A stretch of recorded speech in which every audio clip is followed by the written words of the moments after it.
A palavra de Deus diz: como a corça suspira pelas correntes das águas, assim a minha alma suspira por ti, ó Deus.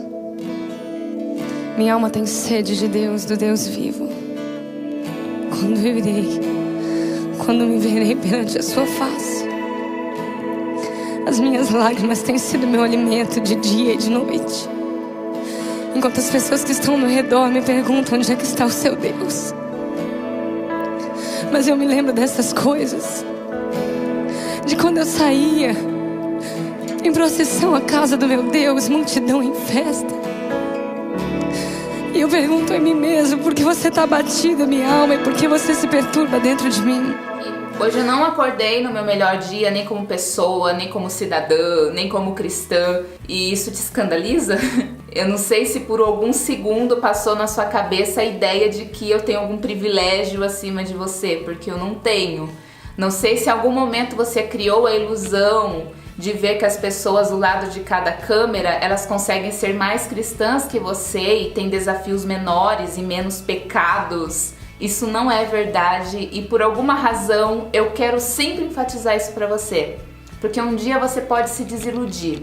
É bem possível que você se desiluda comigo, com pastores, com cantores religiosos, com aquele irmãozinho da igreja que você tanto admira, com aquela família cristã que você tem como referência, porque em carcaça nós somos muito diferentes. Mas se tem uma coisa que a gente tem em comum é ser pecador. A maioria dos dias é um desafio. Hoje eu me peguei acordando e não pegando primeiro a minha Bíblia, mas sim o meu celular. Eu tava bem desanimada, pra falar a verdade. Eu tava ali navegando um pouquinho nas redes sociais, daí eu fui abrir o aplicativo do YouTube e o primeiro vídeo que apareceu de recomendação pra mim, que é de um canal que eu já acompanho há um tempo, que é de um pastor, tava lá um vídeo que se chamava Expectativa versus Realidade. E eu decidi abrir. E eu percebi ali que Deus estava me puxando pro lado dele, mesmo que eu quisesse começar o meu dia fazendo outras coisas, ou talvez nada, apenas ficar existindo. A mensagem do vídeo contava a história de Maria, Maria da Bíblia, mãe de Jesus. Uma moça nova, comum, não tinha linhagem especial. De repente um anjo de Deus chega para ela e fala: você vai ter um filho e o nome dele vai ser Jesus, Emanuel, Deus conosco, príncipe da paz. Você vai ser a mãe do Filho de Deus. Qual foi a reação de Maria? Imagina se fosse você. Mas eu sou virgem. E o anjo, com palavras divinas, explicou para ela de todas as formas que aquilo não se tratava dela, não dependia dela. Aquele acontecimento era uma manifestação de Deus. Aquilo era graça, porque Deus não escolhe as pessoas de acordo com a sua capacidade especial. Deus não vê a nossa realidade, Ele vê a expectativa que Ele cria a respeito de nós. Ele não vê apenas quem nós somos, mas aquilo que nós podemos ser, não através de nós mesmos, mas através do poder dEle. Por que a gente insiste em acreditar que as coisas dependem de nós? Você não tem forças, muito menos eu, pra nada. Nem mesmo para voltar para os braços de Deus. A gente não tem força. A gente não tem força para acordar e querer ler a Bíblia. A gente não tem força para perseverar em oração. A gente não tem. A gente não tem força para sair da lama do pecado, não. De lá a gente não sai pela nossa força. Porque a gente insiste em acreditar que isso depende de nós. A força não vem de nós. A sabedoria não vem de nós. A vontade de orar também não. A vontade de congregar muito menos. E no verso bíblico para reflexão, tinha o texto de Isaías 40:10 que dizia: como pastor, Deus alimentará seu rebanho, levará os cordeirinhos nos braços e os carregará junto ao coração. Por quê? Porque a gente se esqueceu que o nosso Deus é o nosso pastor. Você já viu na Bíblia? Você já ouviu em louvores a parábola de uma ovelhinha que se distanciou do rebanho e acabou se perdendo.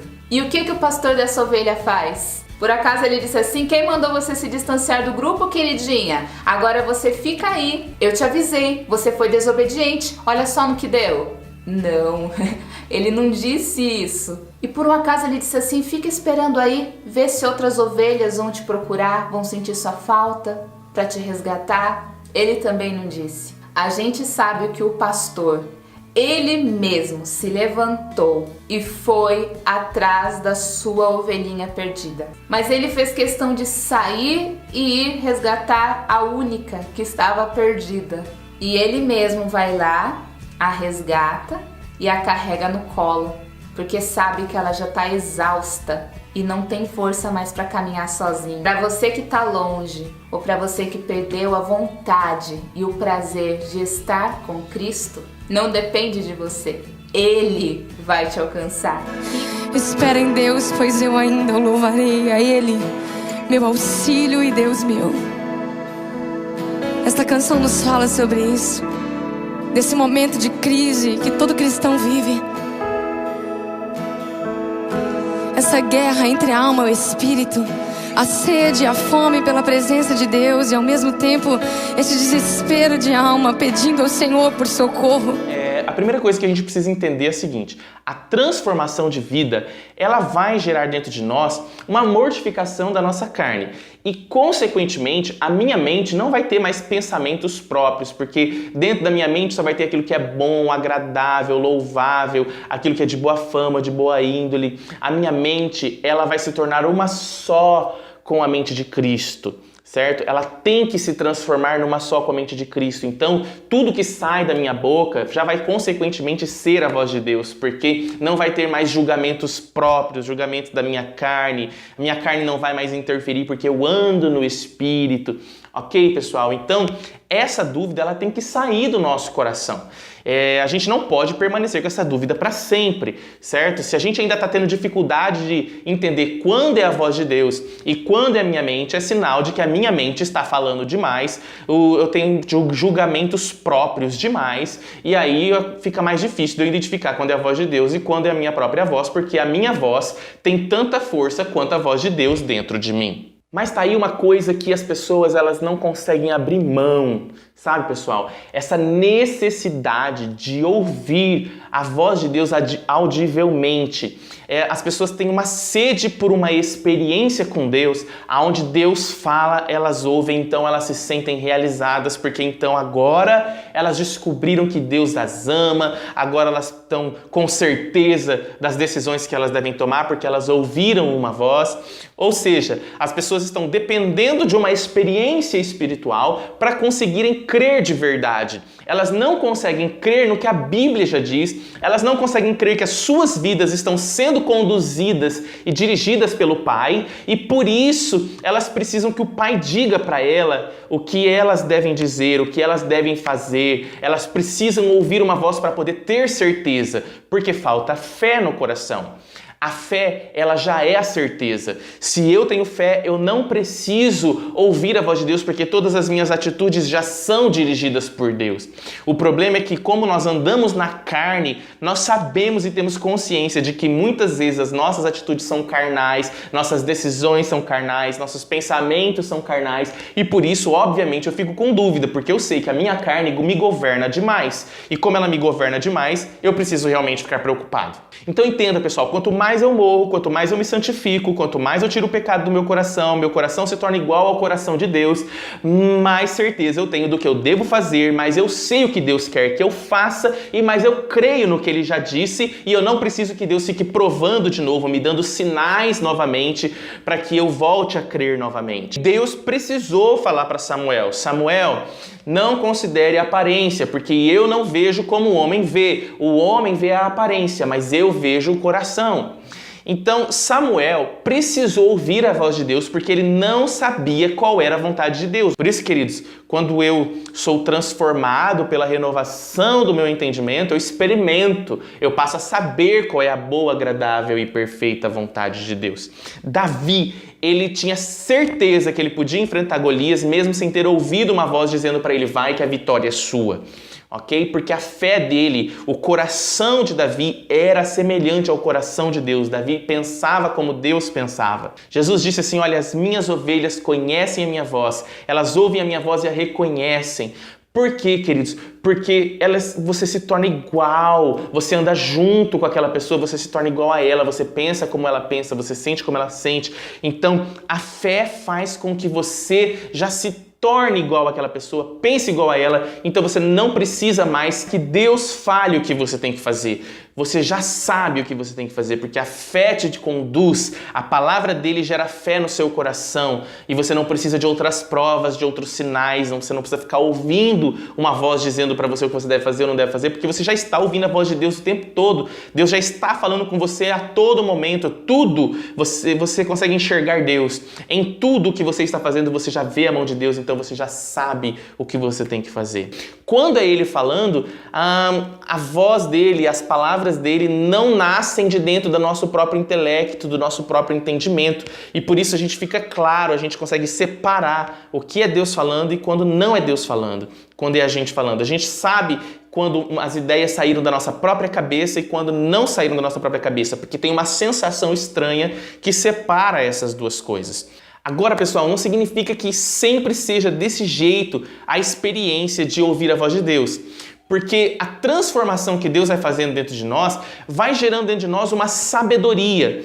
E essa sabedoria que é gerada dentro de nós faz com que a gente sempre saiba mais ou menos o que dizer para as pessoas e as palavras que a gente fala geralmente acabam tocando o coração dela, porque é como se nós tivéssemos um discernimento do que dizer. E aí esse discernimento do que dizer não tem essa sensação estranha de separação entre minha mente e a mente de Deus. Parece que as ideias surgiram de dentro de mim, mas foi conduzida pelo Espírito Santo para que eu entregasse aquela mensagem para aquela pessoa. Não diga que é Deus que está falando se nem você tem certeza que é Deus que está falando.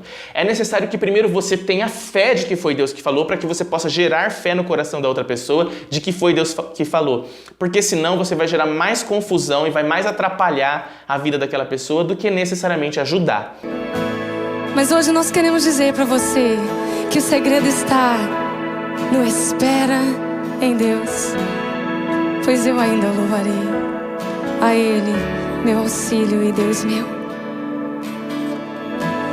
Aquieta minha alma, faz meu coração ouvir tua voz.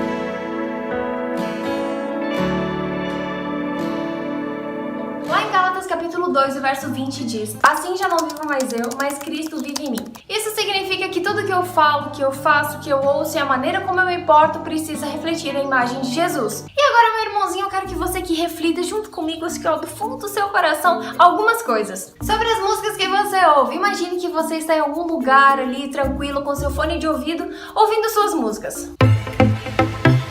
Estranha. Aí imagine que Jesus senta do seu lado. Você teria coragem de dividir o fone de ouvido com ele? E se você dividisse o fone de ouvido com Jesus, qual seria a reação dele? Outra coisa, os filmes que você assiste, filmes e séries. Você teria coragem de pedir para que Jesus sente do seu lado para assistir junto com você? Ou quem sabe teria algumas cenas que você teria que fazer assim. Peraí, Jesus, essa cena o senhor não pode ver, tá bom? Dá licença. Pronto, passou. Agora vamos continuar assistindo. Outra coisa, quando você está junto com seus amigos e eles começam a falar bobagem, falam malícia, falam piadas sujas ou falam mal das outras pessoas, porque Adolescente jovem tem essa mania. Vamos e viemos, meus irmãozinhos. adolescente jovem tem mania de falar mal dos outros. Ah, fala porque aquela lá é gordinha, olha lá, meu Deus, que gordinha, que engraçada. Aquela lá, nossa, que magra, parece um palito.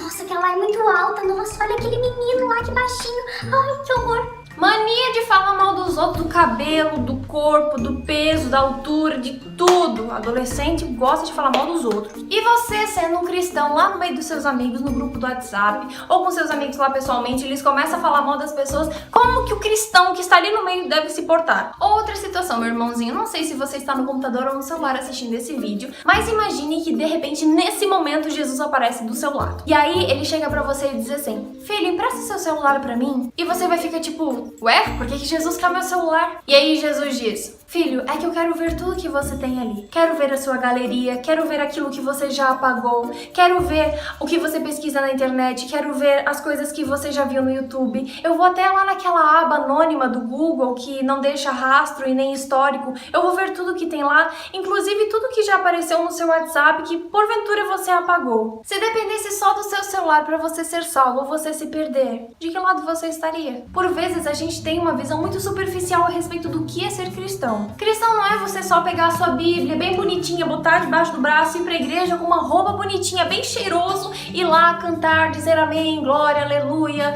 orar e vir pra casa e acabou. Não é isso. Isso é apenas uma pequena parcela do que é ser cristão. Cristianismo de verdade não é o que você faz dentro da igreja, mas é a maneira como você se comporta lá fora. É a maneira de como você usa aquilo que você aprendeu de dentro da igreja para influenciar as pessoas lá fora. É o modo como você faz de fato Jesus viver em você ou não. Mas enfim, você deve estar aí se perguntando, tá, Lana, então como é que eu posso saber o que eu posso assistir, o que eu não posso, as músicas que eu devo ouvir, os lugares que eu devo ir, as palavras que eu devo falar, as roupas que eu devo vestir, os lugares que eu devo frequentar? Como eu posso saber o que é certo e o que é errado? Se você tiver aquelas canetas marcadoras amarela, rosa, verde, você vai pegar ela agora, vai pegar sua Bíblia, você vai grifar assim, ó, vai pintar a página inteira da Bíblia no verso que eu vou falar pra você. Tá ok, já entendemos. E sempre que você tiver dúvida, você vai na Bíblia e leia esse verso, o Espírito Santo vai falar com você o que você deve fazer e o que você não deve. E o texto se encontra lá em Filipenses 4:8 e diz assim: finalmente, irmãos, tudo que for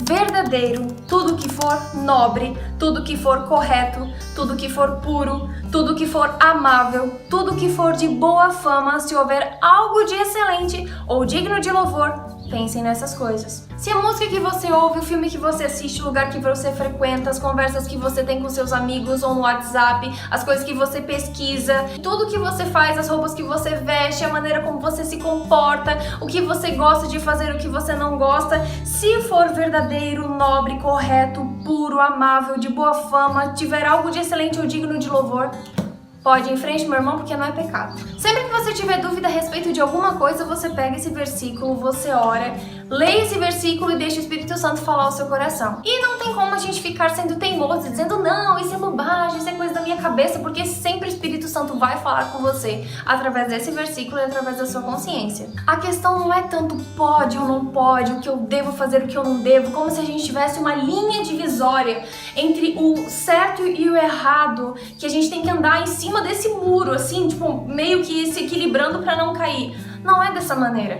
A gente precisa viver por amor a Jesus. Porque, gente, falando sério, se eu amo, digamos assim, eu amo a minha mãe, eu não vou ficar fazendo uma lista do que eu posso fazer e do que eu não posso fazer com a minha mãe. Tipo assim, não posso bater na minha mãe, não posso xingar a minha mãe, não posso falar mal da minha mãe. Isso é uma coisa óbvia. Se eu amo a minha mãe, eu vou fazer o possível e o impossível para agradar ela, para deixar ela feliz, para demonstrar o meu amor através de atitudes, e não vai ser um fardo, não é algo difícil para fazer quando a gente ama. Com Jesus é a mesma coisa. Quando o cristianismo se torna algo pesado, um fardo difícil, algo que se torna regras, algo complicado, que você não se sente feliz em fazer aquilo, é porque a gente ainda não se apaixonou por Jesus. Porque quando a gente é completamente apaixonado por Ele, a gente não vai ficar com receio de abandonar as coisas que não agradam a Ele, abandonar as coisas que não nos aproximam dEle, porque a gente não tem coragem de magoar o coração de quem mais nos amou. A gente precisa viver por amor. E quando a gente viver por amor de verdade, a gente vai ser sensível a ouvir a voz do Espírito Santo, e Ele sempre vai falar o que a gente deve fazer e o que a gente não deve.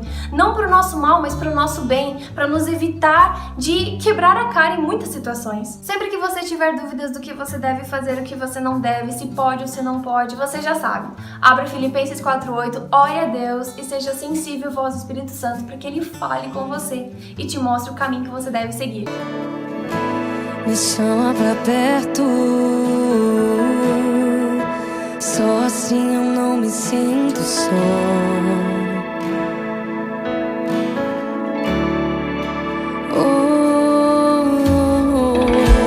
Aquieta minha alma, faz meu coração ouvir tua voz.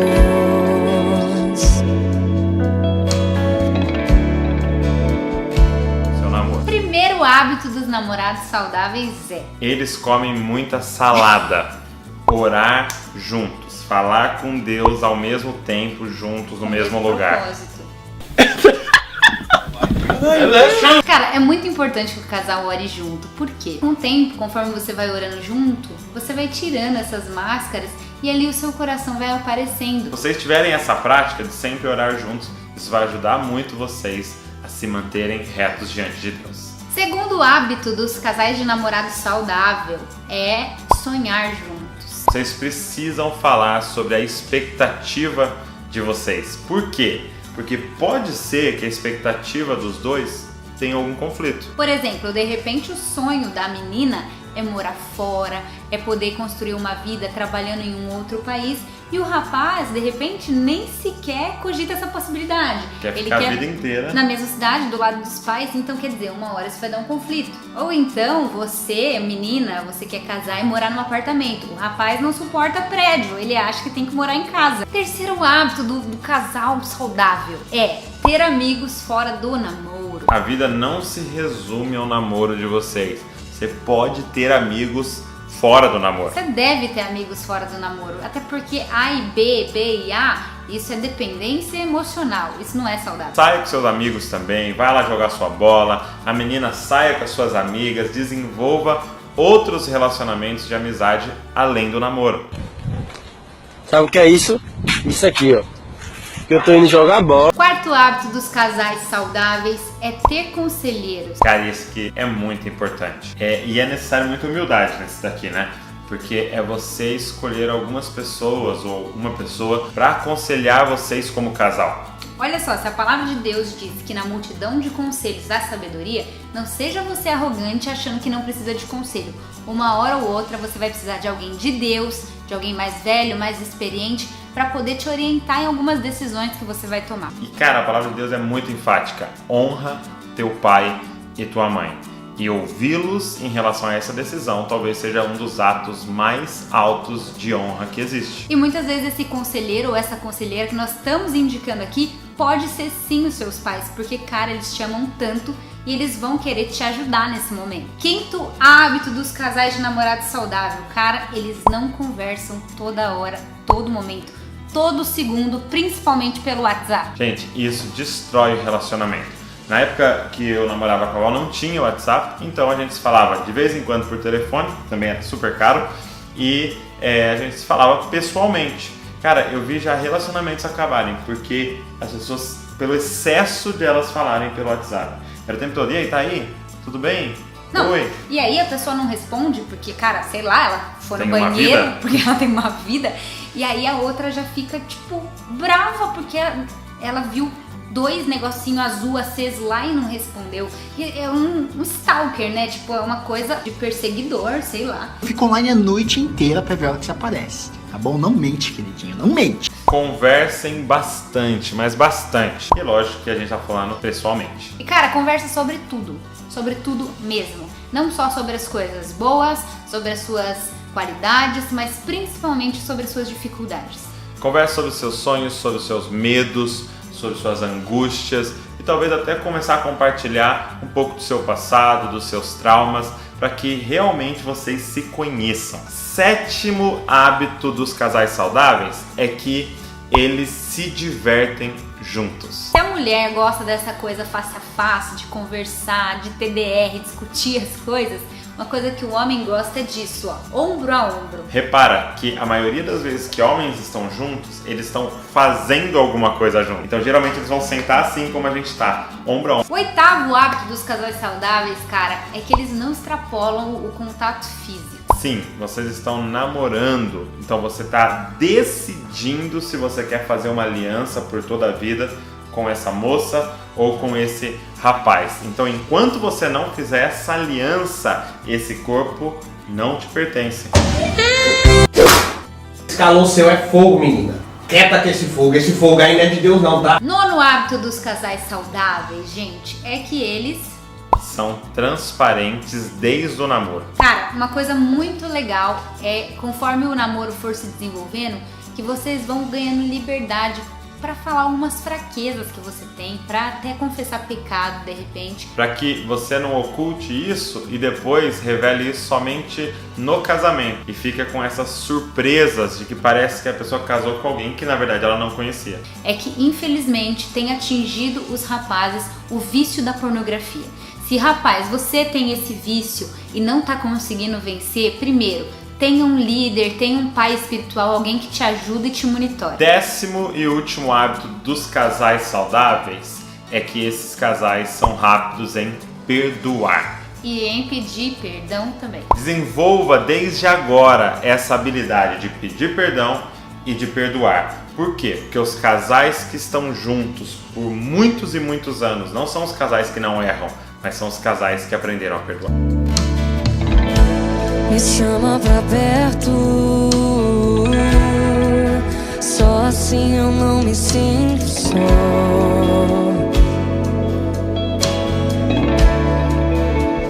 Por que nós estamos nos parecendo com o mundo num momento tão importante e solene como esse? Um momento em que Deus nos chamou para ser sal da terra e luz do mundo. Muitos de nós temos vendido a nossa chance de salvação por causa de migalha que o diabo oferece para nós e ao mesmo tempo colocando Jesus no nosso bolso e só falando que amamos Ele dentro da igreja. Estejam alertas e vigiem. O diabo, inimigo de vocês, anda ao redor como um leão, rugindo, procurando a quem possa devorar. Resistam-lhe, permanecendo firmes na fé. Se você soubesse que amanhã um ladrão iria vir arrombar a sua casa, iria destruir com tudo que você tem, ia roubar tudo que você tem, iria matar toda a sua família, o que você faria? O mais engraçado é que, se referindo ao diabo, muitos cristãos têm dentro da igreja levantado as mãos, cantando que Jesus é tudo pra eles, que o meu coração é teu, Jesus, que eu te amo, que o Senhor é tudo pra mim, que o Senhor é o Rei dos Reis, que eu quero estar na tua presença, que eu quero te sentir, que eu quero ser preenchido. E nós cantamos e oramos e chegamos na nossa casa, chegamos na nossa rotina, chegamos no nosso dia a dia, na nossa faculdade, no nosso trabalho, na nossa escola. E o que a gente faz?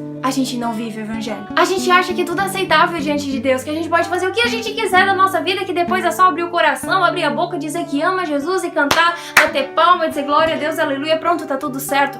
Não, cristianismo não é bater cartão dentro de igreja. Cristianismo é viver na prática Jesus intensamente todos os dias, em qualquer lugar. E quando nós estamos no meio dos nossos amigos, quando eles começam a falar malícia, falar bobagem, falar mal uns dos outros, aí o que a gente faz? A gente fecha a boca, a gente fica quieto ali no meio, porque não posso falar que isso é errado, não posso falar que eu sou diferente porque o que eles vão pensar de mim? Ou pior, a gente compactua com aquilo tudo, fala mal das pessoas, ri da cara de outros, ri da situação de outro, ri do tipo físico de outro, e tá tudo bem, não é? A gente não pergunta pra Jesus o que ele gostaria que a gente comesse, o que a gente se alimentasse, porque afinal somos templo do Espírito Santo. A alimentação também envolve adoração. Você adora a Deus com aquilo que você come, você adora a Deus com aquilo que você veste, você adora a Deus da maneira que você fala, você adora a Deus com a música que você ouve, você adora a Deus com o que sai da sua boca, você adora a Deus com a sua conduta dentro de casa, você adora a Deus escolhendo o filme que você vai assistir, você adora a Deus escolhendo o lugar que você vai frequentar,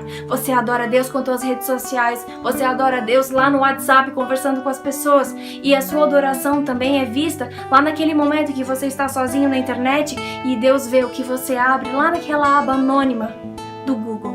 Outro ponto, você também adora a Deus com seus relacionamentos, com seu namoro, com a sua conduta, com suas escolhas. Eu gosto de te amar, gosto de te adorar, gosto de colocar uma camisa cristã e sair por aí dizendo que eu sou teu, mas no momento que Jesus cutuca na nossa ferida, cutuca no nosso caráter, cutuca daquilo que a gente gosta, a gente rejeita, renuncia à nossa própria vontade, pra fazer vontade daquele Jesus que a gente tanto abre a boca dentro da igreja pra dizer que ama. Parar de falar o que a gente fala, parar de falar bobagem, compactuar com as piadas sem graça, com malícia, com palavrão, com conversa fora, todas essas coisas. Aí a gente faz o quê? A gente fecha a nossa boca, ou a gente compactua com o erro. A gente foi chamado não pra ser igual a todo mundo.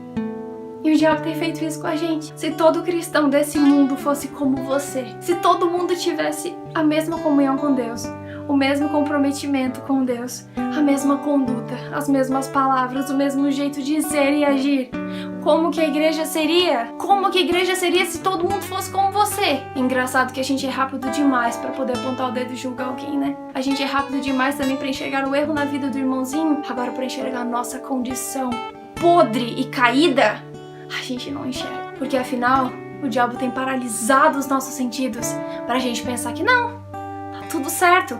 Eu vou na igreja, bato o cartão lá na igreja. Não, fui no culto, tá vendo, Jesus? Fui no culto. Aí você chega em casa, tem o dia a dia, e como muitas vezes nós não temos uma comunhão íntima, profunda e pessoal com Deus diária, uma renúncia diária das minhas próprias vontades, aí a gente se esquece de tudo isso. A gente quer viver do nosso jeito, como se Deus fosse aceitar o tipo de adoração que a gente quer, mas é como Ele quer. Aí o que muitas pessoas falam, não, mas o que vale é a intenção do coração. Não caia nesse erro, porque Caim e Abel também levaram ofertas ao Senhor. Caim levou os melhores frutos da terra, Abel levou o cordeiro que Deus pediu. Os dois levaram ofertas, Caim deu o seu melhor. Caim pegou os frutos da terra para levar para o Senhor. Mas Deus não pediu o fruto da terra, Deus pediu um cordeiro. Mas ele trouxe o que o coração dele achava que deveria ser, o que o coração dele pensava que era certo, o que Deus ia aceitar porque é a intenção do coração. Chegou ali no momento, Deus abominou e rejeitou a oferta de Caim. E de Abel, Deus aceitou, por mais simples que fosse. Meu irmão, não adianta a gente ficar se iludindo que Deus vai aceitar o nosso jeito, vai aceitar o jeito que a gente quer, desde que a gente abra a nossa boca e fale que ame Jesus e cante louvores e ache tudo lindo e maravilhoso. Não é assim, porque é renunciar todos os dias o nosso próprio eu, pisar em cima da minha vontade, pisar em cima dos meus desejos, pisar em cima das minhas inclinações, da minha natureza pecaminosa, tomar a minha cruz e seguir. Presta bem atenção nas condutas que você tem tido, presta muita atenção no que tem saído da sua boca, no que os teus olhos têm contemplado, do que as tuas mãos têm pegado, do que o seu coração tem amado, do que a sua mente tem pensado, do que os seus ouvidos têm ouvido. Em todos os momentos você mostra para Deus de que lado você está, quem está no trono do teu coração e quem realmente você adora, em espírito e em verdade, não somente lá na igreja, mas no dia a dia, em toda e qualquer atitude que você tem, em todas as escolhas que você faz durante o seu dia, você mostra quem você adora. Eu quero te ver no céu. Não desista desse caminho. É difícil, vai doer, você vai cair, mas vai levantar? Sim. Essa é a caminhada. Entrega esse teu coração para Deus. Machucado, ferido, cheio de pecados, é esse coração que Jesus quer. Transformar, fazer algo novo, de novo, revivar a tua vida, reformar a tua vida e te fazer um vaso de honra nas mãos dele. Mas para ser um vaso de honra, Deus vai ter que te quebrar. Deus vai ter que tirar todas as pedrinhas, as imperfeições que você tem. Ele vai ter que amassar tudo e formar um vaso novo, mas permita que o oleiro te molde para honra e glória dele, porque se não for para viver por Jesus, não vale a pena existir. Porque na verdade eu descobri que tudo que eu preciso está em ti, mas meu coração é teimoso demais pra admitir. Sei que depender é como viver perigosamente, mas eu preciso acreditar e confiar no que você me diz. Oi gente, tudo bom com vocês? Com muito amor e alegria que eu estou aqui para gravar mais um vídeo para vocês, e o tema de hoje é um dos temas mais importantes da vida do cristão. Nós vamos falar sobre oração, o que não se fazer quando vamos buscar a Deus. Número 1, você fala para todo mundo que vai orar. Não falem comigo porque agora eu vou orar. Oi, meus amados irmãos, vocês sabem que uma vida com Deus tem que ser regada ao... Estou agora entrando em oração. Se alguém quiser, deixe o seu nome e o seu pedido de oração. Não é que seja pecado você falar para as pessoas que você vai orar. Se no seu coração você fala que vai orar para incentivar outros a orar, tudo beleza. Mas se no seu coração você fala que vai orar apenas para as pessoas te verem como uma pessoa espiritual, mas quando na verdade a Bíblia fala lá em Mateus 6,6, quando fores orar, entra no teu quarto, tranca a tua porta e ora a teu pai em segredo. Então quando a gente for orar, nada de ficar botando pra todo mundo, mas se for falar que você ora, que seja para incentivar outras pessoas a orar.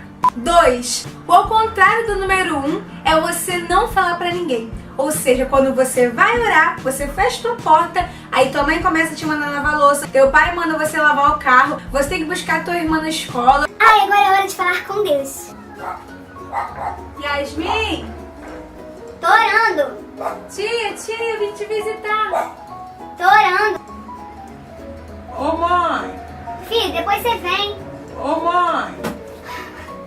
Então quando você for orar, você avisa: mãe, a senhora tá precisando de alguma coisa? Porque agora eu vou ir ali orar. Eu queria, por favor, não ser interrompida, tá bom? 3. Pecar. A palavra do Senhor declara que a iniquidade faz separação entre nós e o Senhor. Quando você for orar, se você tiver alguma rixa com o seu irmão, se você tiver algum pecado que você tem que resolver, primeiro vá resolver e depois você volte e fala com Deus. No sentido onde só Jesus pode resolver, aí sim você deve orar e pedir perdão na sua oração. 4. Começar orando e terminar dormindo. Meu Deus, se o teu povo que te chama pelo teu nome se humilhar, meu Deus, e buscar a tua face, e se converter dos teus maus caminhos. Eu sei, Senhor, que tem sido difícil buscar a tua presença, Pai. Isso, eu sei que isso tu vai. E aí, o que fazer se realmente minha vida é corrida? Primeiro de tudo, buscar a Deus. Eu por muitas vezes tive muito problema quando eu fazia o seguinte: eu vou deixar tudo prontinho pra depois só orar. Mas na verdade isso nunca deu certo. Quando eu ia buscar a Deus no final de tudo, eu já estava hiper mega cansada. Então a gente tem que realmente fazer aquilo que a Bíblia diz lá em Mateus 6:3, que é buscar primeiramente o reino de Deus e a sua justiça. Será que foi à toa que Deus disse isso? Não foi à toa. É porque realmente se a gente deixar pra fazer no final, dá ruim. 5. Orar de olho aberto. Quando você tá na igreja, o seu pastor fala, feche os seus olhos, e você acha que tipo, ai meu Deus, qual a diferença? O que importa é o que eu tô sentindo no meu coração. Na verdade não. Quando você fecha os seus olhos, é mais fácil pra você se ligar com Deus. Porque você de olho aberto, você repara num obreiro passando, uma criança gritando, os músicos olhando um pro outro, falando qual é a música, qual é a nota. Isso vai te distrair. Então quando você fecha os seus olhos, é mais fácil pra você se ligar com Deus. 6. Orar sem fé. Orar sem fé é a mesma coisa que fazer nada, porque é a sua fé que atinge o coração de Deus. A oração feita com fé, ela salva até o doente e levanta. Então se você está sem fé, nem adianta clamar a Deus. Leia a palavra, busque a revelação através da palavra, para que isso enche seu coração de fé, mas não se achegue a Deus. Tipo assim, nem tá crendo que Deus está te ouvindo. Então sem fé, sem oração. 7. Tentar orar num lugar todo cheio de bagunça. Eu não tô falando sobre bagunça, tipo o meu quarto nesse momento. Eu tô falando sobre... Senhor, eu te adoro. Entra aqui rapidinho. Oi, irmão. Fred, para de latir. Não, vizinho, bateu nos gatos de novo. Senhor, outra hora eu volto. Você não vai conseguir orar.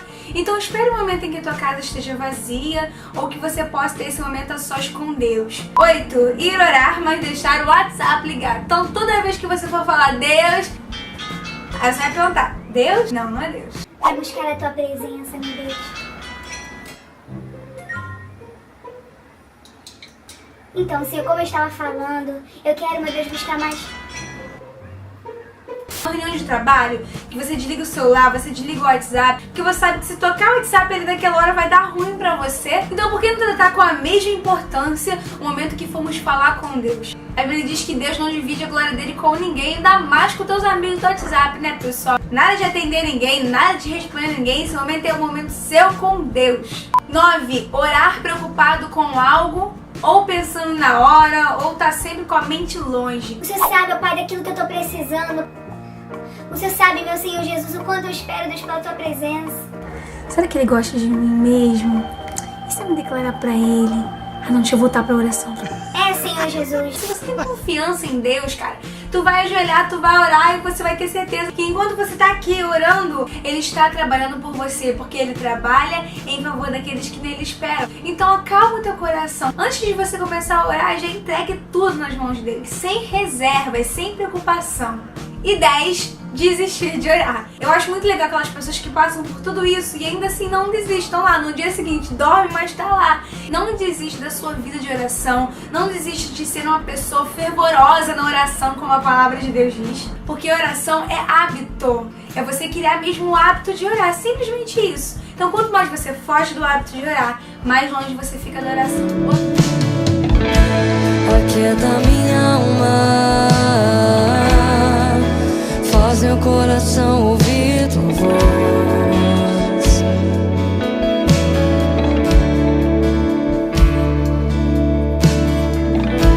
Me chama pra perto, só assim eu não me sinto só.